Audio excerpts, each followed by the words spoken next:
Pues buenos días. Me conocéis porque he sido un poquito insistente convocándoos en las jornadas. Soy Virginia García Ponce y yo estoy coordinando India y Corea dentro del área de desarrollo de mercados de Asia en Stenda. Hoy va a tener lugar una de las actividades que tenemos prevista para el sector de la industria auxiliar de la agricultura en India. Vamos a presentar las oportunidades del sector. La jornada la van a impartir Nuria Machicote e Ignacio Soto, de Inversis, que es nuestra antena en India, la antena de Stenda en India. Por daros una breve nota que, bueno, que conoceréis de los datos que hemos compartido en la convocatoria, India es la segunda potencia agrícola del mundo, ¿no? Es el primer país del mundo en superficie de riego cultivable, tiene casi 65 millones de hectáreas dedicadas a esto. El sector primario en India es bastante relevante en términos de lo que es a la población, ¿no? Ocupa el 50% de la población empleada, ¿no? Que está trabajando y es representa en torno a un 16, casi 17% del PIB. El país tiene que hacer frente a grandes retos, ya que depende, por ejemplo, de los monzones, ¿no? El riego depende de los monzones, la carencia de sistemas de riegos adecuados, el bajo rendimiento de hectárea cultivada, la fragmentación del suelo, la reducción la reducción, disculpen, la reducción del suelo cultivable y la falta de conocimiento técnico, ¿no? Estos y otros desafíos y retos lo van a comentar en detalle mis compañeros. Detectamos que a través de ellos que hay una gran oportunidad de negocio para empresas andaluzas en los sectores de invernaderos, sistemas de riego, semillas y fertilizantes. Y desde ahí, bueno, el año pasado ya hicimos una misión directa y bueno, vamos a dar continuidad con una serie de actividades este año.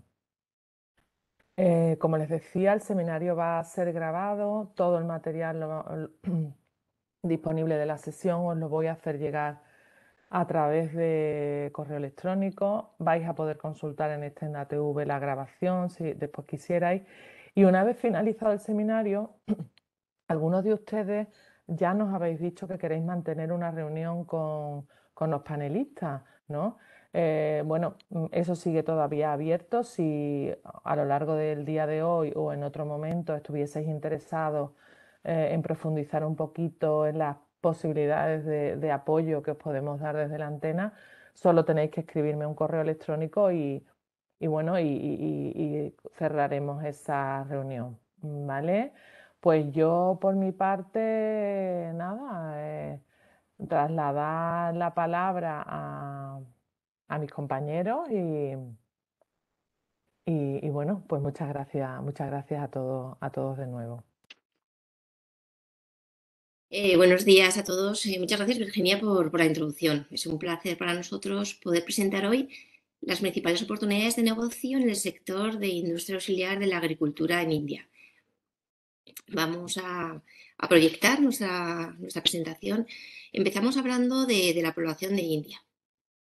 India tiene una población de 1.410 millones de personas. India ya es el país más poblado del mundo, delante de China. Esto significa que el 18% de la población de la población mundial es India, o lo que es lo mismo, uno de cada 6 personas en el mundo son indias. India tiene una densidad muy alta. Estamos hablando que tiene 420 habitantes por kilómetro cuadrado.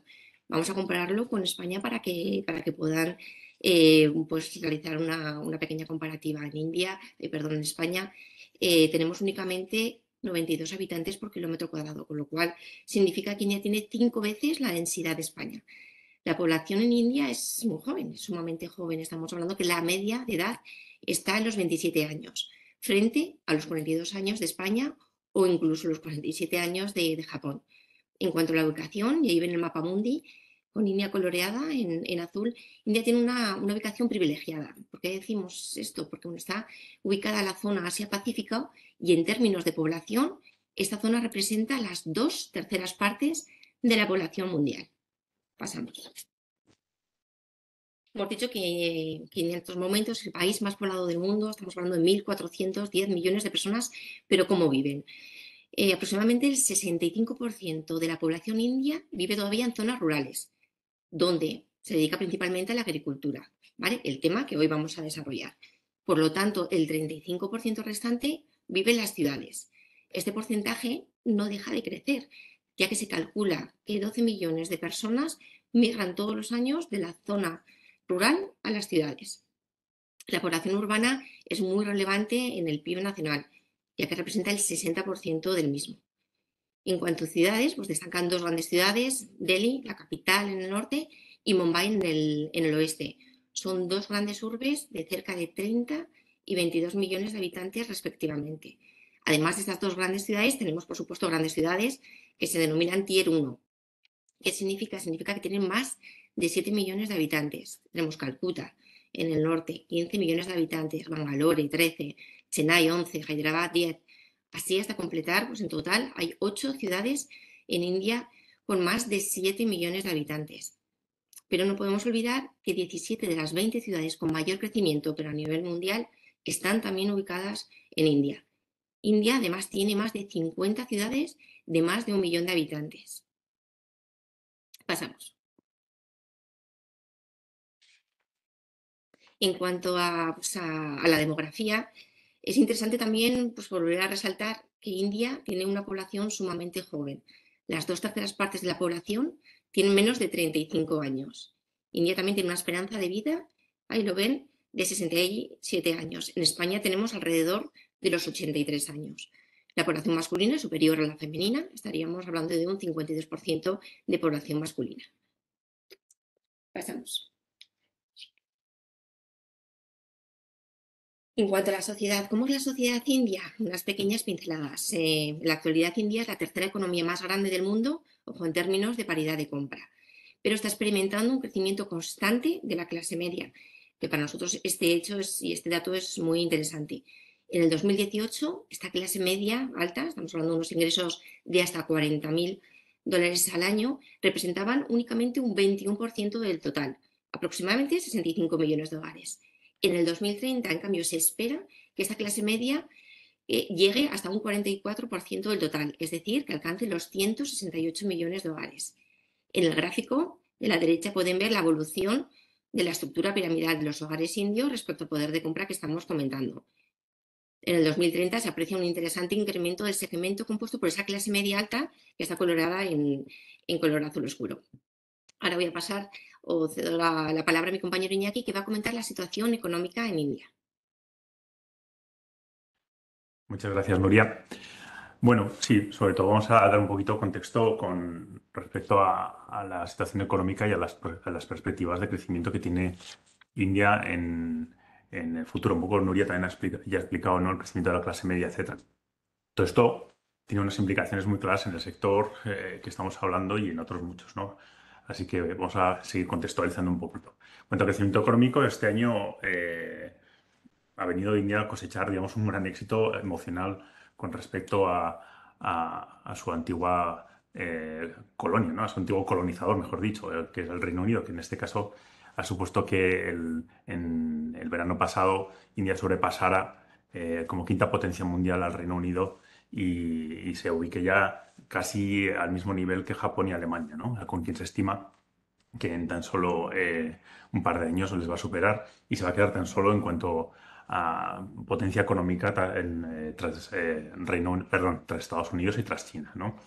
Pese a que ha habido unas revisiones en las perspectivas de crecimiento económico por parte del Banco Mundial, ya el año pasado India fue la economía que más creció en el mundo, tan solo tras Arabia Saudí, si no recuerdo mal, y tras las nuevas revisiones India va a seguir siendo en este año 2023 la economía que más crezca, ¿no? Con lo cual ese ritmo de crecimiento está haciendo que, digamos, el poder económico de India como país y como renta per cápita pues esté disparado.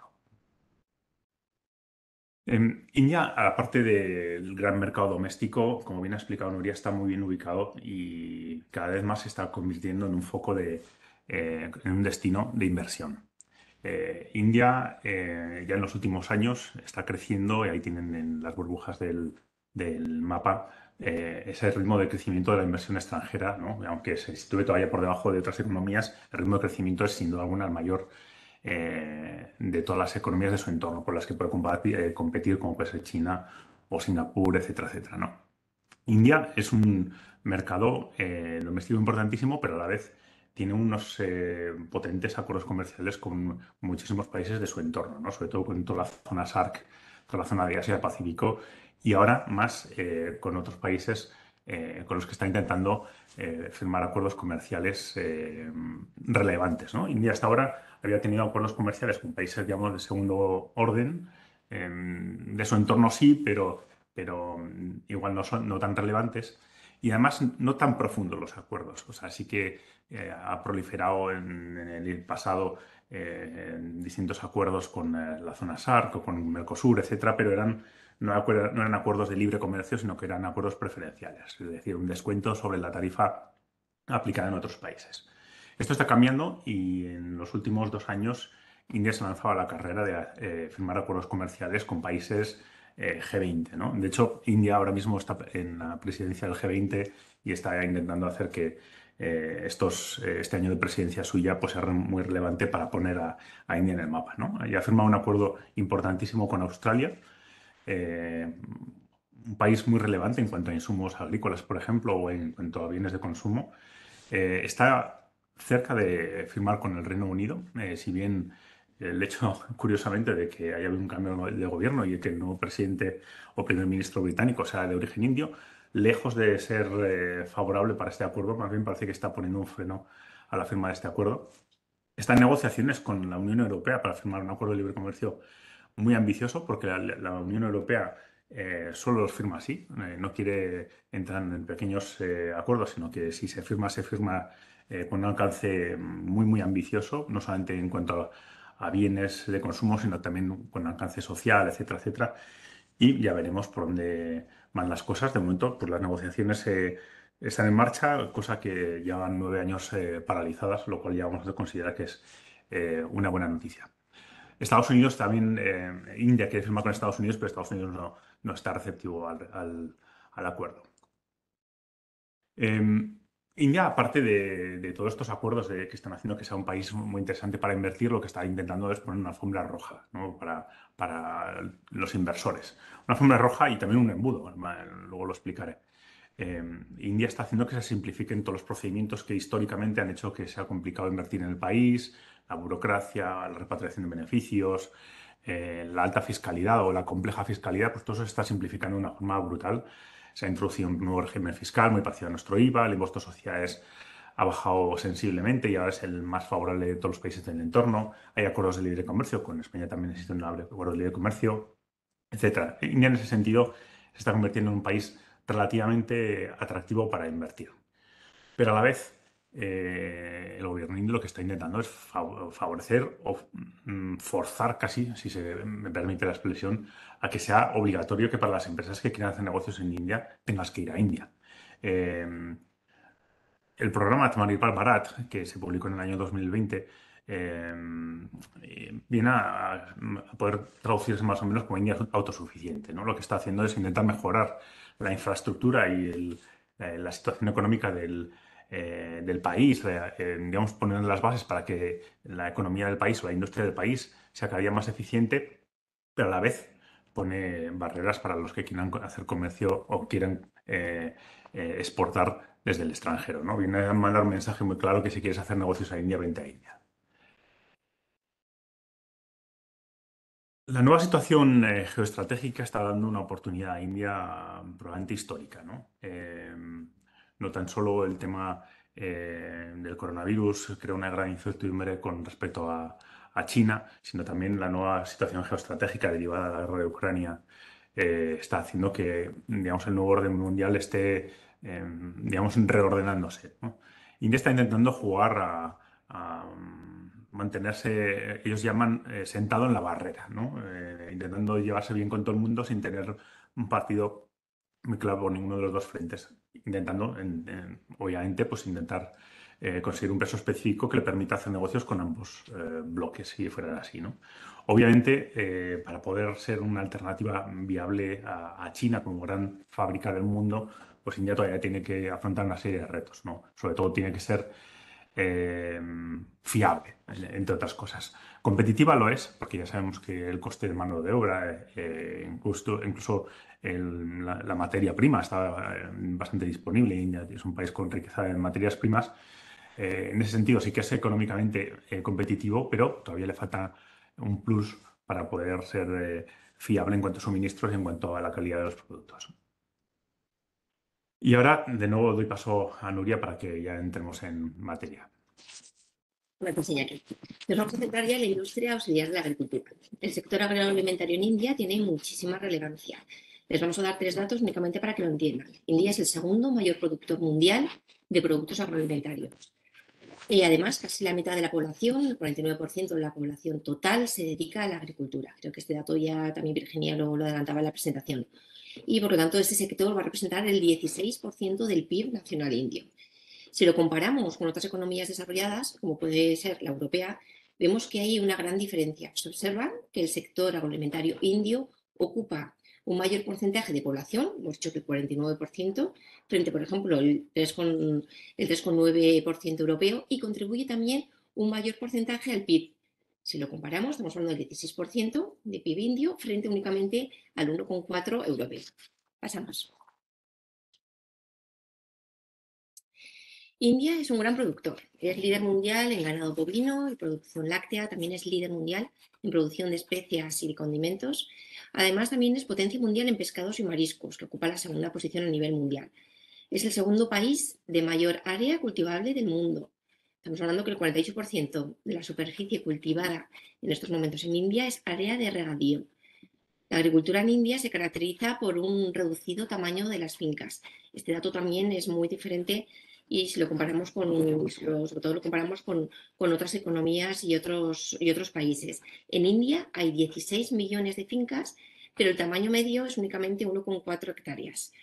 Y ya lo hemos comentado, lo acabamos de comentar, pero lo volvemos a mencionar ya que nos parece que son datos muy representativos, y es que la agricultura contribuye al 15% del PIB nacional y ocupa el 49% de la población empleada en India. Pasamos. Un dato que sorprende en India es el bajo porcentaje de alimentos que se procesan. El nivel de procesado en India es muy bajo respecto a Occidente. Estamos hablando de únicamente el 10% en India frente al 70% de Occidente. El procesado más bajo lo va a registrar las categorías de frutas y verduras, como pueden ver en la gráfica, ya que en India únicamente se procesa el 2% de esas frutas y verduras que produce. Por lo tanto, pues el sector de procesados de alimentos, aparte que crece a un ritmo bastante interesante de un 8,5% anual, con lo cual se convierte en una gran oportunidad de negocio para las empresas de tecnología y de procesado de alimentos andaluces. Pasamos. Junto a este escaso nivel de procesado que acabamos de comentar, India también presenta un escaso porcentaje de mecanización. ¿Vale? El sector de maquinaria agrícola alcanzó la cifra de 13.000 millones de dólares en el 2019. El sector crece a un ritmo de únicamente un 6% anual. La agricultura india se caracteriza, como hemos dicho, por un grado bajo de mecanización. Y nos gusta continuamente dar cifras para que puedan comparar. Estamos hablando únicamente del 40% frente al 95% de mecanización de Europa. En los dos gráficos de la derecha pueden ver la segmentación de mercado, pero por tipología de maquinaria, tanto en el mundo como en India. Ahí queda patente la diferencia de maquinaria que se utiliza en India y que se utiliza en el resto de países. ¿Qué sorprende en estos gráficos? Nos sorprende ver que en India pues, hay un alto porcentaje de tractores. Es decir, India no ha registrado una evolución de otra maquinaria como podemos ver las cosechadoras o otros equipos de labranza que sí que han evolucionado y están presentes en el gráfico de la izquierda, en el gráfico del mundo. Y también, por ejemplo, sorprende la inexistencia de empaquetadoras. Por supuesto, se podrán imaginar que los tractores en India, bueno, pues son muchísimo más básicos y sin mucha tecnología si los comparamos con los tractores que hay en otras zonas del mundo. Pasamos. Ahora vamos a hablar un poquito de los principales cultivos.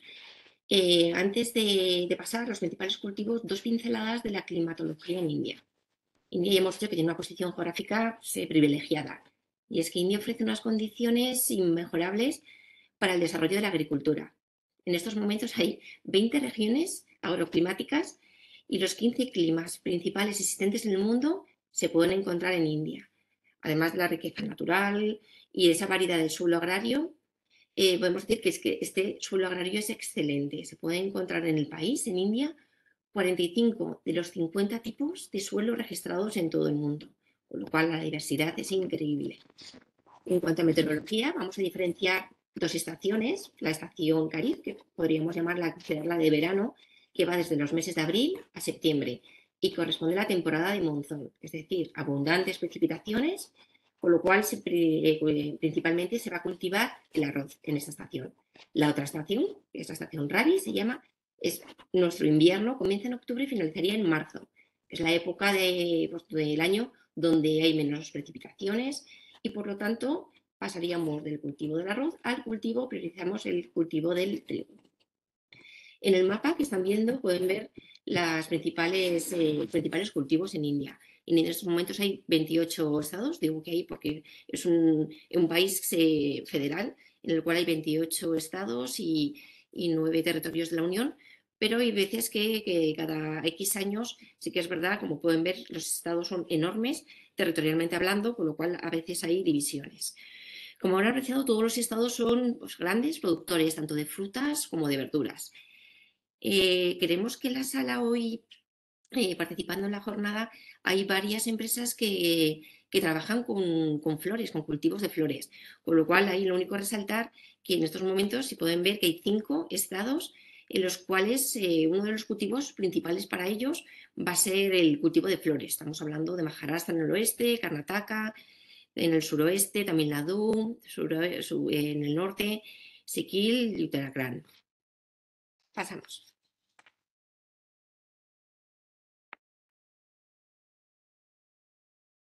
Aquí podemos ver en estos mapas de colores nos muestran la producción tanto de fruta como de... Ay, está un poco como distorsionada. Podemos ver, como digo, los mapas de colores de la producción de fruta, que es el de la izquierda, y el de la derecha sería el de las verduras. Los mayores estados productores de fruta, que estamos hablando del de la izquierda, son, en primer lugar, está Andhra Pradesh, situado en el suroeste, coloreado en rojo, que produce 10,5 millones de toneladas. Le sigue, en segundo lugar, Maharashtra, está situado en el suroeste, colorado en naranja oscuro, 13,5 millones de toneladas de producción. Y pues bueno, vamos a decir los 3 principales de cada uno de los mapas. Y para terminar, en cuanto a gran estado productor de fruta, terminaríamos con Uttar Pradesh, que está situado en el norte, está coloreado en naranja. Con lo cual, a modo de conclusión, de una conclusión muy rápida, podemos decir que la producción de fruta se encuentra repartida, como pueden ver, por toda India. Pasamos al mapa de la derecha y estamos hablando de los mayores productores, los mayores estados productores de verdura.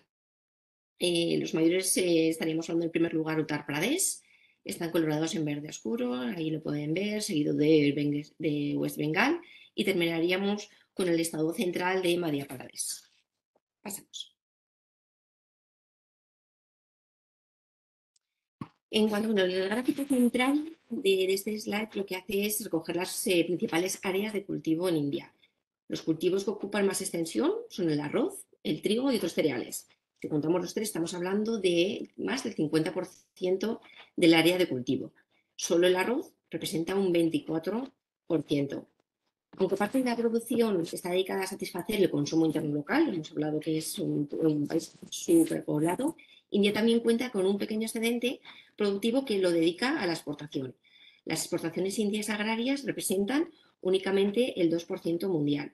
¿Y qué exporta India? Pues lo que más exporta, pues ya hemos adelantado que el mayor cereal que está produciendo es el arroz, con lo cual el 87% de las exportaciones de cereal corresponden al arroz basmati. Dentro de las frutas, las categorías más exportadas son uva, mango y banana, bien esas 3. Y en cuanto a verduras, las más exportadas son cebolla, patata, tomate y pimiento verde. Pasamos.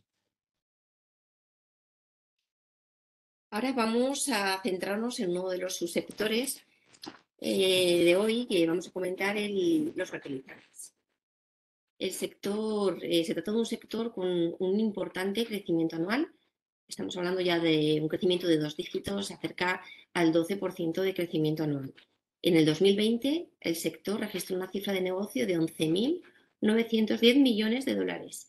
India produce aproximadamente 45 millones de toneladas, 46. Pero no obstante, el consumo de India sobrepasa las 60 toneladas, millones de toneladas. Por lo tanto, la producción actual india es deficitaria, con lo cual tienen que importar parte de estos productos. Pueden ver en el gráfico de la derecha ciertos fertilizantes como el MOP que se importa en su totalidad, con lo cual ahí vemos que es una importante oportunidad de negocio para las empresas andaluzas que produzcan este tipo de fertilizante. En cuanto a las claves del sector, en primer lugar hay que hablar que en estos momentos hay una alta dependencia de los fertilizantes químicos, con lo que esto conlleva una pérdida constante de la calidad de la tierra. Y luego también ahí tiene un elevado coste fiscal. ¿Por qué decimos esto? Decimos que tiene un elevado coste fiscal en India porque en India existe una intervención de precios por parte del Estado, de precios de fertilizantes. Se fija el precio de la urea y el Estado continuamente subvenciona la producción de fertilizantes locales que utilizan este compuesto. Además, se emite continuamente también orientaciones sobre el precio de venta, con lo cual está muy intervenido este sector. Por otro lado, se registra una creciente popularidad de los fertilizantes hidrosolubles y luego también de los micronutrientes en horticultura y cultivos ornamentales. Además, también se ve que poco a poco se va apreciando que cada vez aumenta más la demanda de fertilizantes personalizados. Por otro lado, no hay que olvidar, nos parece súper interesante este dato, es que hay una creciente concienciación medioambiental que hace que poco a poco se vaya aumentando el uso de los biofertilizantes. Finalmente, tenemos que comentar el elevado número de puntos de venta. India registra más de 280.000 puntos de venta de fertilizantes. Aquí incluimos desde distribuidoras privadas, tiendas, cooperativas. Pasamos. En este slide se analizan los porcentajes de área tratada con fertilizantes químicos sobre el área total cultivada. En el gráfico de la izquierda vemos por categoría de cultivo. Las verduras son el grupo de cultivo que registra mayor área tratada con fertilizantes, con un 99%. En el gráfico de la derecha vemos que se analiza por tipo de cultivo. Es decir, la patata, la coliflor, el tomate y la cebolla son los cultivos que registran una mayor área tratada con fertilizantes, con cerca de un 90%, superando el 90%, 91%, 92%. Pasamos. Biofertilizantes. El tema de los biofertilizantes, en estos momentos vemos que es uno de los sectores que tiene o que presenta realmente unas interesantes oportunidades de negocio. Estamos hablando que en el 2021 este sector facturó 100 millones de dólares y se espera que en los próximos 10 años que se duplique esta cifra. Pero nos gustaría contextualizar un poquito. Estamos hablando que India es el 9º país que usa agricultura orgánica. A nivel mundial, la agricultura orgánica pues representa únicamente el 1,4% de la superficie agrícola global. En India, pues también, si lo extrapolamos, también vemos que en India sí que es verdad que se usa, que cada vez se está usando más, que hay una gran concienciación por el uso, pero sí que es verdad que es un sector que, bueno, ahora lo vamos a ver un poquito más adelante, se está regulando, se está formando, pero bueno, consideramos que es momento para prospectarlo, para entrar en el mercado, porque es, como decimos, un momento muy interesante de gran crecimiento. En cuanto a los retos, vemos que a día de hoy pues, faltan unas garantías de calidad. Hasta ahora se estaban comercializando en el sector muchos productos que se consideraban o te llevaban la etiqueta de biofertilizantes, pero realmente no eran tal. El gobierno lo que ha querido es regular y por eso lo vamos a ver, hay una nueva normativa en el sector que lo que quieren es eso, un poco garantizar la calidad de los servicios biofertilizantes que hay en el mercado en estos momentos de India. Hemos dicho que sí que está aumentando la concienciación de los agricultores en el uso de estos biofertilizantes, pero hay muchísimo recorrido. ¿vale? Todavía falta, sobre todo falta experiencia, conocimiento de cómo se tienen que aplicar estos biofertilizantes por parte de los agricultores. Y luego todavía, pues eso, existen pues, ciertas barreras comerciales. Hay una escasez de productos de origen orgánico. Si hay una demanda limitada, pues lógicamente también hace que, bueno, pues que la oferta sea limitada por ahora. Pero como decimos, tanto la oferta como la demanda, pues bueno, pues que van creciendo de manera pues totalmente alineada y poco a poco. Y luego pues también es interesante resaltar que hay una baja remuneración de los agricultores que a día de hoy producen utilizando biofertilizantes y que se mueven en el mundo de los productos orgánicos. Si hay una mayor concienciación y si el consumidor final consigue pues, incorporar estos productos a su dieta, vamos a considerar y estamos seguros que poco a poco que aumentará este uso de los biofertilizantes. Seguimos. Vamos a hacer ahora un pequeño rápido de análisis. Vamos a hacerlo lo más rápido posible, que sabemos que es un poco tediosa analizar las cifras de importación, pero consideramos que son interesantes. Como digo, vamos únicamente a analizar 5 códigos arancelarios, el 3101, 02, 03, 04 y 05. Vale, empezamos con el 3101, que es de los biofertilizantes. En el 2021 India importó más de 43 millones de dólares, de los que casi el 3%, perdón, casi 3 millones de dólares tuvieron origen en España. La tendencia, lo ven ahí en la gráfica de la derecha, es una tendencia positiva. Ha habido un crecimiento constante. En cuanto a los principales países exportadores, a India fueron en primer lugar China, el 25%, fue la líder, seguida de Estados Unidos con un 18%, Italia con un 14%. Pasamos a analizar la partida arancelaria 3102, que son abonos minerales o químicos nitrogenados. En el 2021 India importó más de 4.300 millones de dólares, de los que casi 440.000 dólares tuvieron origen en España. La tendencia, nos gusta ver un poco la tendencia y analizar las importaciones en los últimos 4 años, lo pueden ver en el gráfico de la derecha, vemos que ha sido creciente y constante también. ¿Vale? Desde el 2000 y con un importante aumento, eso sí, del 2018 al 2019. Los principales países exportadores de India, por tanto competidores de España, fueron China, líder, 33%, Omán, 18% y Emiratos Árabes Unidos con el 10%. Pasamos. La siguiente, vamos a analizar los abonos minerales o químicos fosfatados, que tiene el código arancelario 3103. India importó muy poquito, es la partida que registra pues, un menor importe en cuanto a importación. Estamos hablando de únicamente 590.000 dólares. España no registró ninguna exportación dentro de esta partida arancelaria en el 2021. Y aquí quien lideró las exportaciones fue Malasia con un 61%, seguido de Bélgica, 31% y China con un 6%.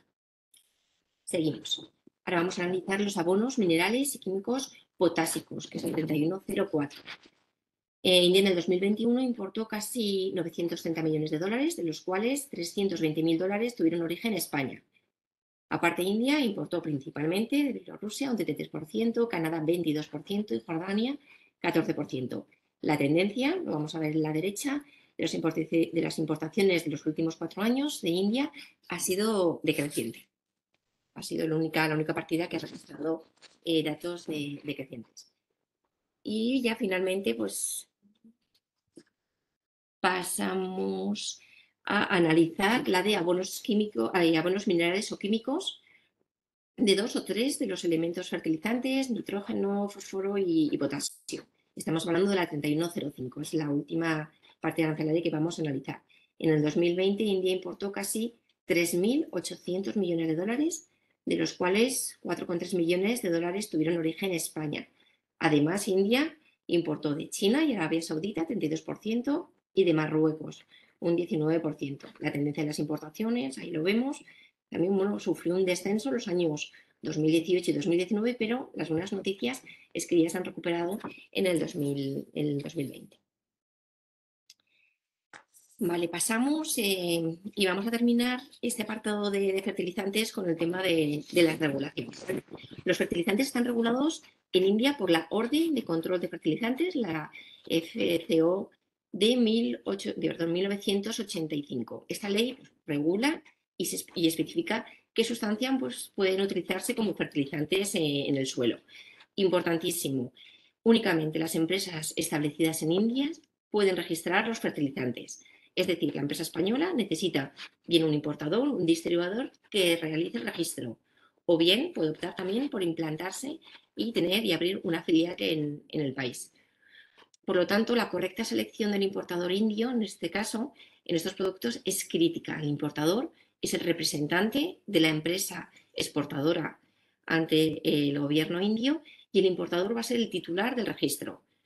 Eso sí, la normativa india permite trabajar con más de un solo importador. ¿Vale?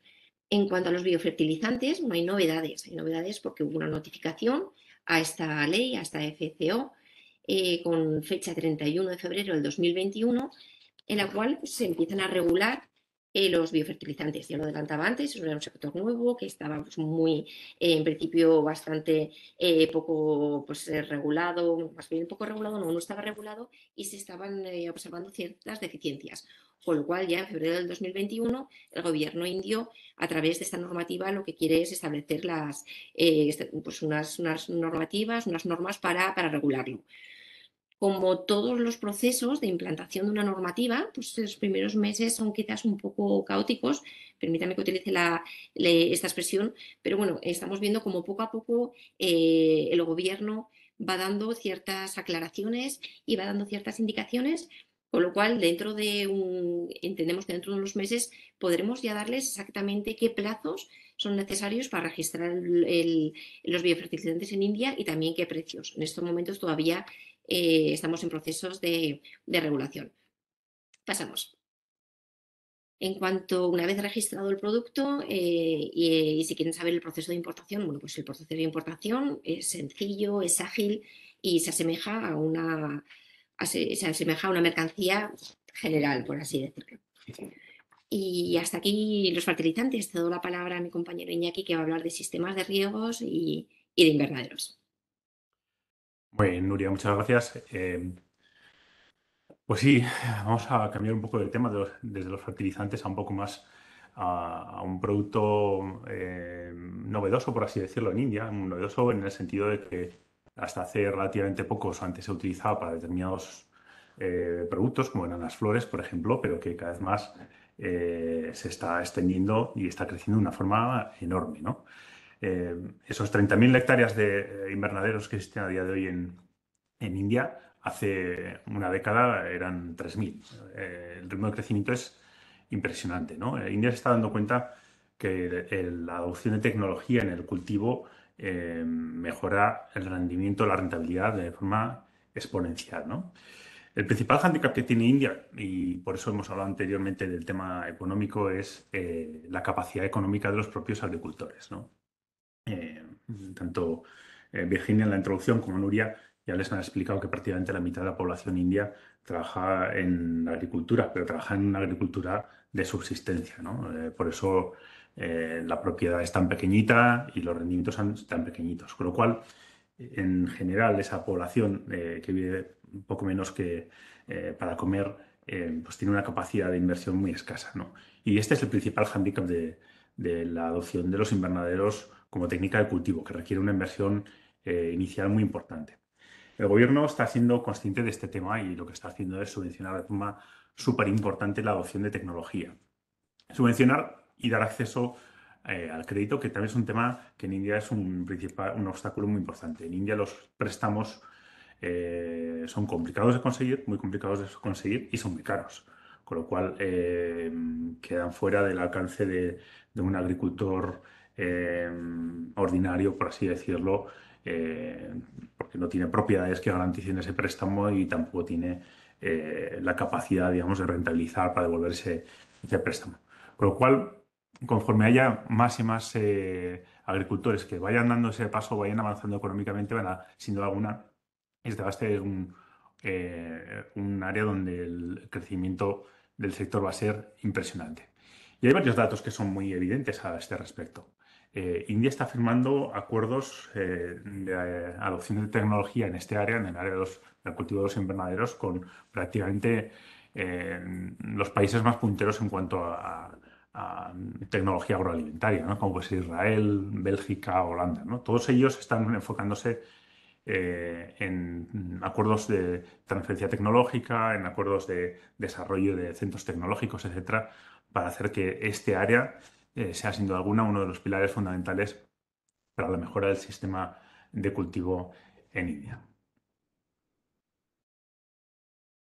En cuanto a las importaciones, bueno, vamos a ver las importaciones de construcciones completas, si bien seguro que todos los que están en el sector saben perfectamente que no siempre es este proyecto se realiza llave en mano, ¿no? Con una implantación o con una venta de una construcción prefabricada completa, sino que muchas veces pues, es una transferencia tecnológica o bien determinados componentes que no aparecerían aquí dentro de estas estadísticas, ¿no? En cuanto a las estadísticas, pues lo que marcan aquí es que en el año 2021 se importaron 25 millones de dólares, de los cuales 1,3 venían de España, lo que quiere decir que es que España ya está reconocido en el sector. Y sin duda alguna, lo que les he dicho, no tiene nada que ver lo que ha pasado en el pasado con lo que puede pasar en el futuro. Este es un área, sin duda alguna, con un futuro importantísimo. Claro, también hace falta acceder bien al mercado, ¿no? Con un distribuidor que te permita llegar realmente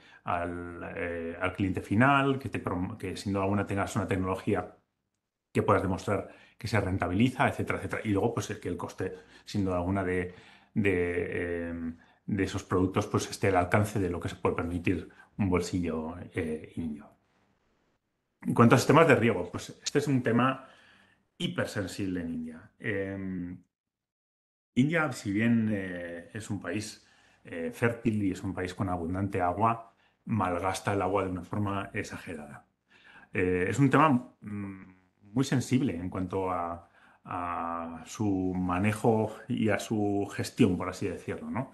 El 80% del agua en India se dedica a cultivo, sí, se dedica al sector agrícola. Y se malgasta de una forma brutal, porque entre otras cosas prácticamente no le cuesta nada de dinero al agricultor. Como bien ha dicho ya Nuria y también antes Virginia, casi la mitad del área del cultivo está irrigada. Quiere decir que, bueno, en su inmensa mayoría irrigada con agua subterránea. En India, desgraciadamente, pensaba que hay mucha agua. El agua viene de forma muy peculiar, ¿no? Está en una zona tropical, con lo cual quiere decir que hay una temporada en la que cae prácticamente el 80% del agua del año. No existen recursos, infraestructura de gestión del agua, no existen muy poquitas pantanos, presas, etcétera, más allá de los que sean naturales, y eso permite que haya muy poquita agua que venga de forma canalizada, sino que el agua fluye por el subsuelo y la gente cava sus propios pozos y extrae el agua de forma pues, muy poco eficiente, ¿no? ¿Qué ocurre? Que India en general tiene un 4% de los recursos hídricos del mundo y un 17% de la población. Con lo cual, el agua, si bien es abundante, es un recurso muy escaso. Y más aún porque se está mal utilizando. De hecho, hace poquito teníamos una jornada con el Departamento de Agricultura del estado de Punjab, con otra comunidad autónoma, y ellos mismos, Punjab es uno de los estados más al norte, sería una Navarra en España.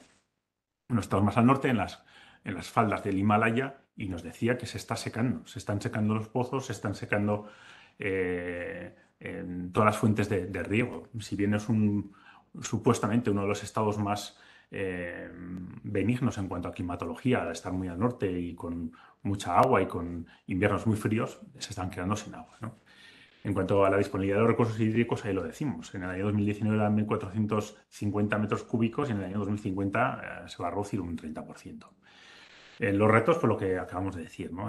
Se malgasta el agua de forma enorme. Es un tema de difícil gestión porque, entre otras cosas, cuando se intenta regular cualquier cosa en el sector agrícola, hay una oposición muy importante y acabamos de decir que es un 50% de la población, lo que quiere decir es que es un 50% de los votantes del país.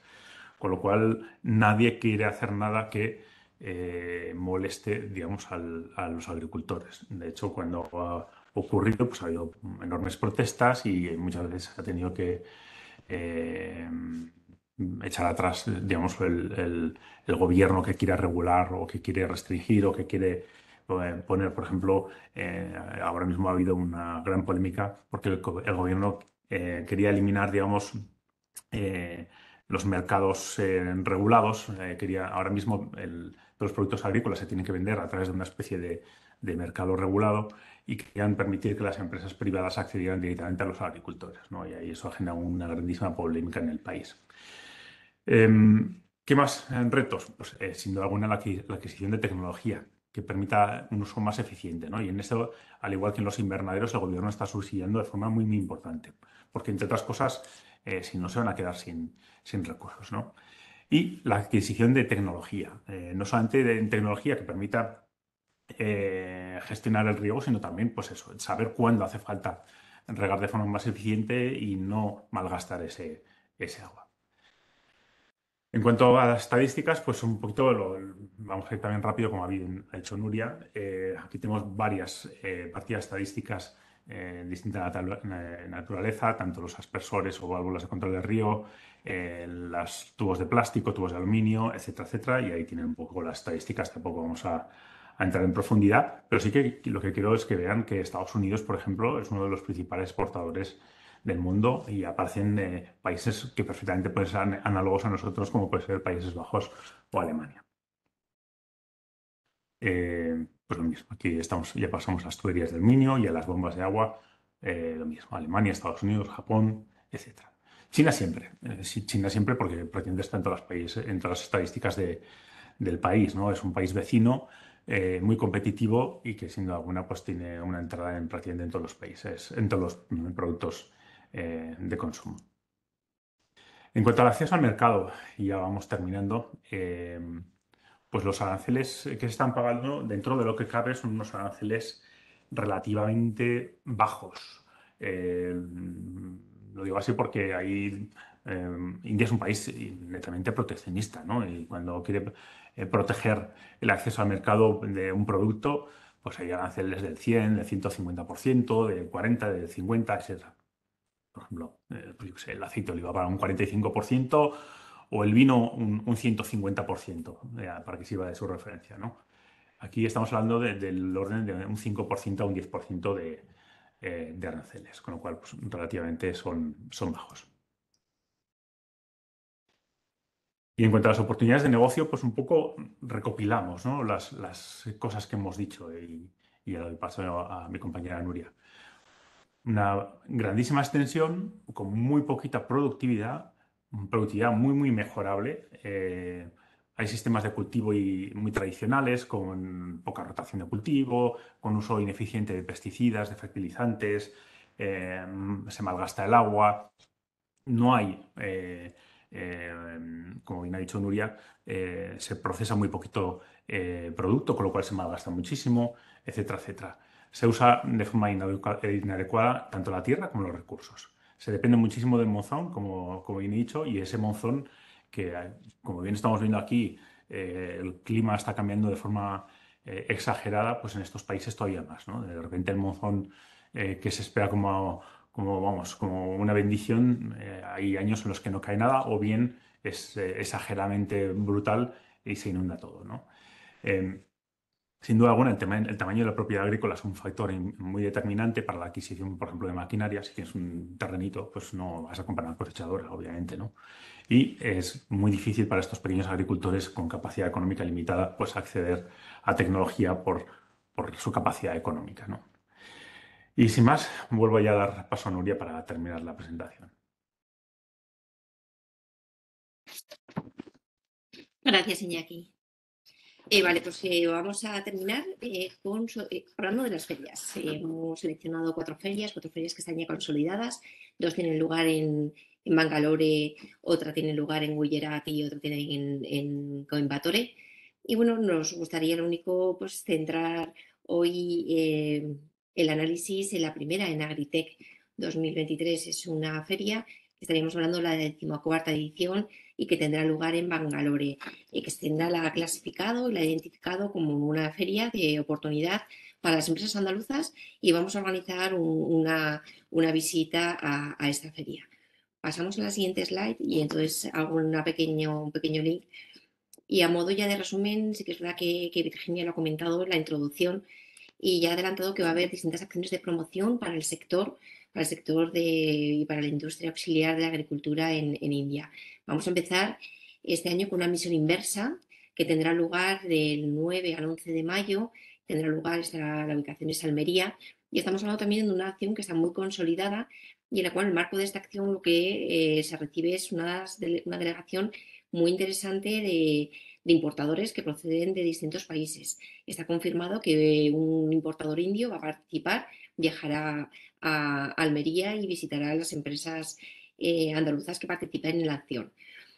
Posteriormente, en agosto, como ya he adelantado, tendrá lugar la visita prospectiva a la feria Agritech, tiene lugar en Bangalore, los días 25 al 27 de agosto. Les mandaremos más información en la convocatoria. Yo creo que si no ha salido ya, estará a punto de salir.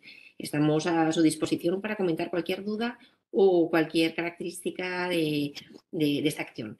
Y por último, siempre van a tener posibilidad de participar en una misión directa que tiene un carácter multisectorial, con lo cual estaría abierto a cualquier empresa de cualquier sector. Tendrá lugar en el segundo semestre, ya estamos hablando del segundo semestre, y sería los días del 9 al 13 de octubre. Y nos centraríamos en uno de los estados prioritarios, que sería Maharashtra, ¿vale? Pero sí que es verdad que muchas veces lo que nos gusta es mirar cada producto y sabemos que cada uno de ustedes está especializado en un tipo de cultivo, una tipología, con lo cual luego, dependiendo en qué tipología estén focalizados y especializados, bueno, pues nosotros ahí sí que hacemos un análisis y hacemos una planificación para identificar cuáles son los importadores indios más idóneos para ese tipo y esa tipología de producto. Y hasta aquí nuestra presentación de hoy. Confiamos que les haya resultado interesante. Les esperamos a todos ustedes en India. Tienen muchas acciones, muchas oportunidades de negocio les están esperando. Con lo cual, cedo la palabra a mi compañera Virginia para empezar la ronda de coloquio. Ojalá haya varias preguntas. Gracias. Muchas gracias, Nuria. Muchas gracias, Iñaki. Disculpadme que me veáis en esta medio penumbra, pero no consigo acertar con la luz. Hoy hay aquí un día muy soleado y a los 5 minutos hay un día lluvioso y ya no podemos ajustar más la luz. Quería recordarles antes de iniciar el turno de preguntas, como en ese orden de actividades que ha presentado Nuria sobre la planificación que tenemos de su sector, decirles que la visita prospectiva a la feria Agritech vamos a convocarla en breve, ¿no? Ya está para firma de la dirección. Entonces, bueno, que tengan presente que es una muy próxima convocatoria a la que pueden inscribirse. Bueno, yo vuelvo a preguntaros si hay alguno, en el transcurso de la jornada, hay alguno de los compañeros que ha decidido sumarse a alguna de las reuniones que van a mantener ahora los ponentes. Sigo diciendo lo mismo, mi correo está abierto para que solicitéis si queréis profundizar. El día de hoy a lo mejor ya no es posible, pero buscaremos un hueco a lo largo de esta semana y de la próxima. Y bueno, simplemente aquí estamos para contestar vuestras consultas. Si queréis que abrir los micrófonos o bien me trasladáis las preguntas a través del chat. ¿Preguntas? Vamos a ver si tengo abierto los...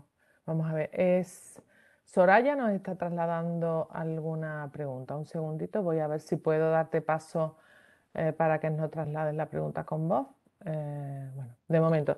Soraya nos dice... ¿Se sabe qué porcentaje de productores tienen implementado algún sistema de riego de precisión, ya sea goteo o bien aspersión? Muchas gracias por la pregunta, Soraya.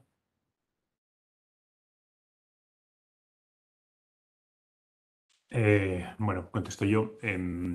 No tengo la cifra. Sí que es cierto lo que os he explicado anteriormente. Es un sector que está desarrollando de forma muy importante y que los propios agricultores están recibiendo subvenciones muy importantes por su adquisición. Estamos recibiendo cada vez más solicitudes por parte de las empresas indias de contactos en este sentido, Con lo cual, si te parece, pues podemos buscar algo más de información específica para darte y sobre todo, pues contactos, ¿no? que pueda haber en el sector que estén demandando este tipo de productos. Pero vamos, sí que es uno de los sectores, sin duda alguna, que más está creciendo. El tema, lo hemos señalado hoy especialmente, ¿no? Hemos dejado un poco fuera el tema de la maquinaria, etcétera, y hemos señalado el tema de los invernaderos y de los sistemas de riego, porque vemos que ahí probablemente sea donde más recorrido hay en cuanto digamos, a la tecnología, digamos, de cultivo.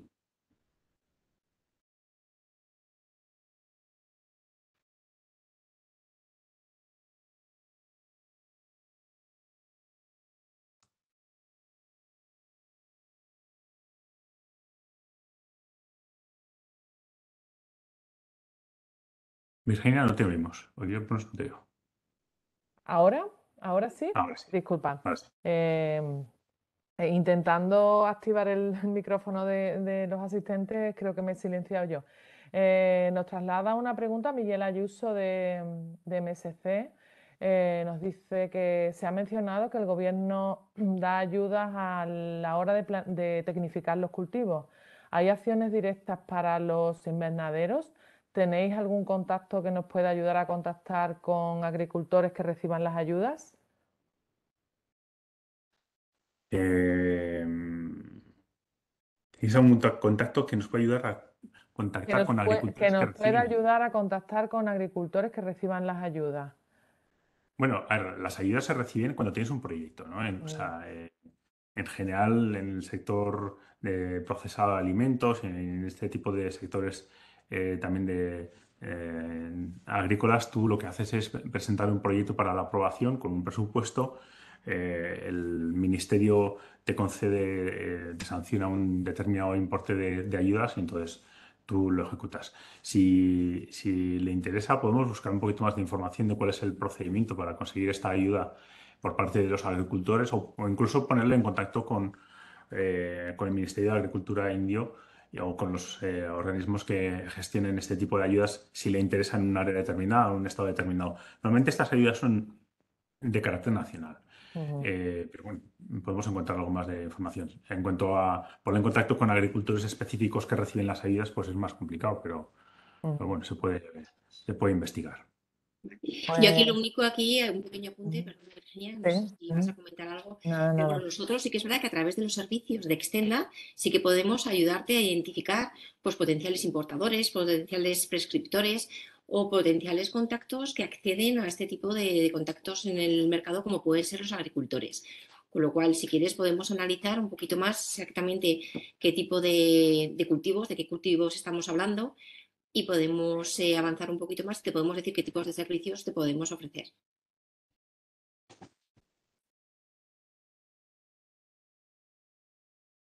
¿Alguna cosa más? Creo que nos trasladaba. Vamos a ver. Sí, No el sé si tema de nos tra- registro. El registro de fertilizantes, bueno, pues es un eh, registro, sí, pues como el resto de países, pues son registros que son complicados, son complejos y que es verdad que se dilatan en el tiempo. El tema de los registros de fertilizantes está más, en principio está más rodado, con lo cual es bastante más ágil y se sabe en qué plazos se realizan. No podemos decir lo mismo en cuanto al registro de biofertilizantes, que es lo que acabo de comentar. Es una notificación muy nueva del 21 de febrero de 2021, momento post-COVID, con lo cual ahí al gobierno y al departamento correspondiente indio les está costando pues gestionar bien este registro. Con lo cual fertilizantes sí que se sabe, biofertilizantes no. ujú, perfecto. ¿Alguna consulta adicional? Insisto, dejamos abierto la posibilidad de mantener reuniones a título individual. Yo lo que quería para cerrar el tema de Miguel Ayuso, que se me parece que se había quedado un poco en abierto, es que estamos a tu disposición para que nos traslades una consulta específica, ¿vale? Y después, bueno, pues plantear esos servicios que podemos ofrecerte desde las antenas que comentaba Nuria, ¿vale? Pues bueno, si no tenemos así alguna consulta adicional en este momento, recordaros que os voy a hacer llegar a todos la presentación del día de hoy y bueno, que quedamos a vuestra disposición para continuar. Aquellos que habéis solicitado específicamente una reunión, habéis recibido un enlace de Teams a lo largo de la tarde de ayer y la persona que se ha incorporado hoy lo ha recibido hoy.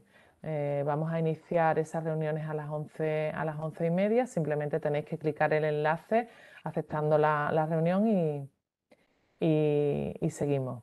Pues muchísimas gracias a todos y damos por finalizada la jornada. Gracias, Iñaki. Gracias, Nuria. Un saludo. Chao. Chao. Chao, muchas gracias. Saludos.